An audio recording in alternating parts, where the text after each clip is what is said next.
উপস্থিত আছেন স্যারকে ধন্যবাদ জানিয়ে এবং স্যারের মাধ্যমে আমি সকলকে বলতে চাই যে আমাদের যে ক্ষতিটা হয়ে গেছে এটা আসলে অনেক বড় ধরনের ক্ষতি। আমার পরিবার আশঙ্কার মধ্যে রয়েছেন, এটা যেমন সত্যি। আমার শিল্পসত্তায় অনেক চরমভাবে আঘাতপ্রাপ্ত হয়েছে। আমি জানি না ভবিষ্যতে আমি সচেতনভাবে এবং স্বাধীনভাবে শিল্পচর্চা করতে পারবো কিনা। তো তা সত্ত্বেও আমার দিক থেকে একটা জিনিস বলা যে কোনো নিরাপদ মানুষ যেন এই কারণে শাস্তিপ্রাপ্ত না হয়। উপযুক্ত মানুষকে নিশ্চয়ই তদন্ত সাপেক্ষে প্রশাসন খুঁজে বের করবার চেষ্টা করবেন। এবং এইটা আমার দিক থেকে বলা থাকবে যে আমি একজন আর্টিস্ট, তো একজন শিল্পী হিসেবে আমি কখনোই আসলে কোনো দল বা মতকে ওভাবে প্রশ্রয় দিতে পারি না। আমি স্বাধীন চেতা মানুষ, আমি একজন শিল্পী। তো সেই সুবাদেই আমার বলা থাকবে যে এটাকে যেন কোনোভাবে রাজনীতিকরণ বা ধর্মীয়করণ এই রকমের কোনো ট্যাগ বা তকমা যেন লাগানো না হয়, এই ব্যাপারে আমার একটা অনুরোধ রইল। আর সর্বোপরি আমি স্যারের মাধ্যমে এটা বলতে চাই যে আমি এবং আমার পরিবারের যে নিরাপত্তার বিষয়টা এটাকেই যেন মানে বড় করে দেখা হয়। এবং সাংবাদিক ভাইদের প্রতিও আমার এই অনুরোধটা রইল যে আপনারা হয়তো আজকে কোনো একটা রিপোর্ট করছেন, যে ওইটার কারণে যেন আমি বা আমার পরিবার কোনোভাবেই যেন ক্ষতিগ্রস্ত না হয়। সবাইকে ধন্যবাদ। আর প্রশাসন কী করবেন এটা কিন্তু সম্পূর্ণটাই তাদের উপর নির্ভর করছেন।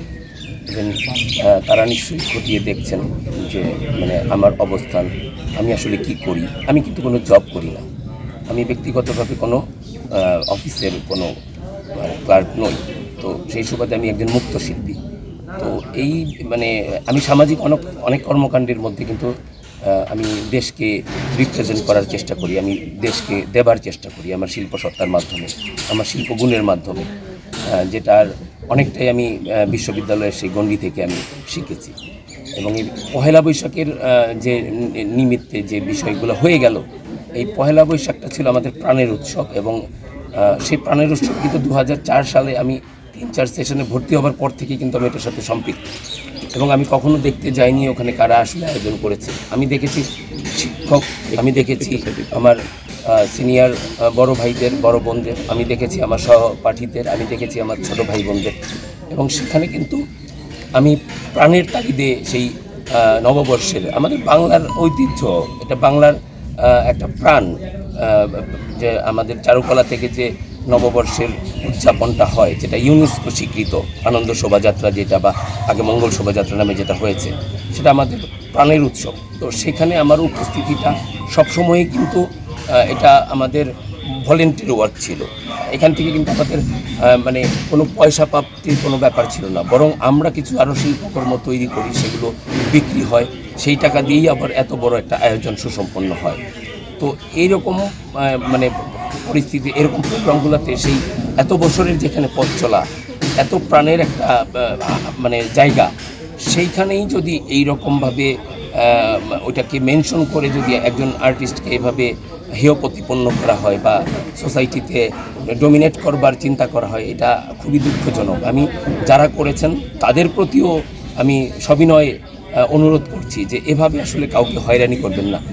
আমি খুবই আমি মানে এটা উচিত না। হ্যাঁ, আমি প্রত্যক্ষ বা পরোক্ষভাবে কারো কখনো ক্ষতির কারণ হইনি, না কোনো দল, না কোনো মত, না কোনো ধর্মীয় কোনো বিষয়ে। আমি সবসময় সকল দল, মত এবং ধর্মীয় অনুশাসনের প্রতি শ্রদ্ধাশীল। আমি আমার স্বধর্ম যতটুকু পারি আমি চেষ্টা করি পালন করতে, এবং অন্যান্য ধর্মের বিষয়গুলোতেও আমি কখনো সমবেত হই সেই প্রাণের জায়গা থেকে। কোনো রকমের কোনো কুৎসা রটানো বা কোনো রকমের কোনো সেটাকে ভিন্ন খাতে প্রবাহিত করবার চিন্তা আমার কখনো থাকে না।